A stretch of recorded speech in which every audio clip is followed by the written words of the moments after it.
Գիրք ծննդոց, գլուխ 25 Աբրահամի մյուս սերունդները Այն ժամանակ Աբրահամը նորից կին առավ, և նրա անունը Քետուրա էր, և նա Զեմրանին, Հեքսանին, Մադանին, Մադյանին, Հեսբոնին և Սովեին ծնեց նրա համար, և Հեքսանը ծնեց Սաբային և Դեդանին, Դեդանի որդիներն էին Ասուրիմը, Լատուսիմը և Լվոմիմը, Մադյանի որդիները Գեփան, Ափերը, Ենովքը, Աբիդան և Էլդագան էին, սրանք բոլորը Քետուրայի որդիներն էին, Աբրահամն իր ամբողջ ունեցվածքը տվեց Իսահակին, բայց Աբրահամի հարճերի որդիներին Աբրահամը պարգևներ տվեց և նրանց իր որդի Իսահակի մոտից, քանի դեռ կենդանի էր դեպի արևելք-արևելյան երկիր ուղարկեց, և սրանք են Աբրահամի կյանքի տարիների օրերը, որ ինքը ապրեց 175 տարի, և Աբրահամն ավանդեց իր հոգին ու մեռավ խոր ծերության մեջ, մի ծեր մարդ իր օրերից կշտացած և իր ժողովրդին միացավ, և նրա որդիները Իսահակն ու Իսմայելը թաղեցին նրան Մաքփելայի քարայրում, որ Քետացի Սահարի որդի Եփրոնի արտում Մամրեի դիմաց է, այն արտում, որ Աբրահամը Քետի որդիներից էր գնել, այնտեղ թաղվեցին Աբրահամը և նրա կին Սառան,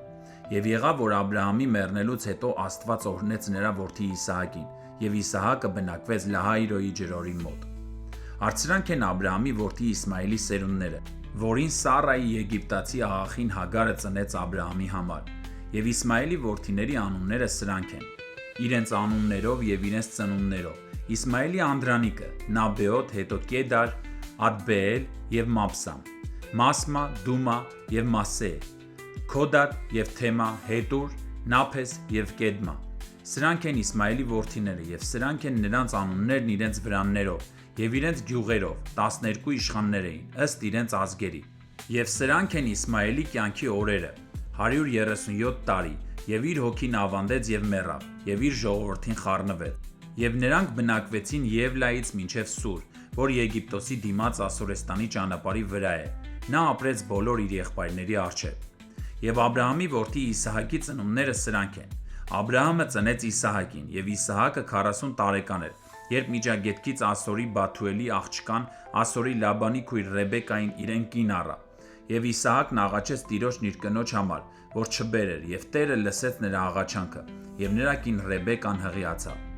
Եվ մանուկները խաղում էին նրա արգանդում, և նա ասաց. «Եթե այսպես է, ինչու այս բանը եղավ ինձ», և գնաց Տիրոջը հարցնելու։ Եվ Տերն ասաց նրան. «Երկու ազգեր կան արգանդիդ մեջ, և երկու տարբեր ժողովուրդներ են բաժանվելու քո որովայնից, և այդ ժողովուրդներից մեկը մյուսից զորավոր կլինի, և մեծը կծառայի փոքրին»։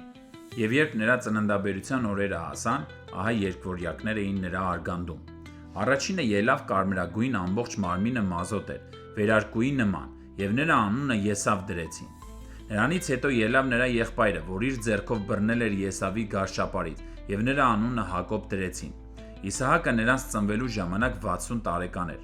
Եվ մանուկները մեծացան, և Եսավը հմուտ որսորդ դաշտի մարդ դարձավ, իսկ Հակոբը պարզ մարդ էր և բնակվում էր վրանների մեջ։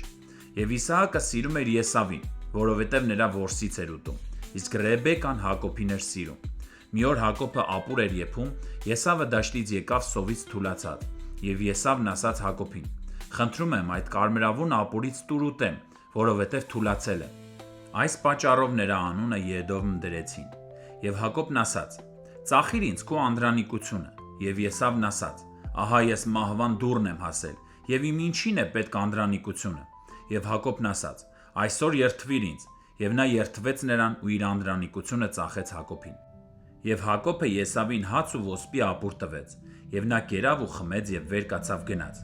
Այսպես Եսավն անարգեց իր անդրանիկությունը։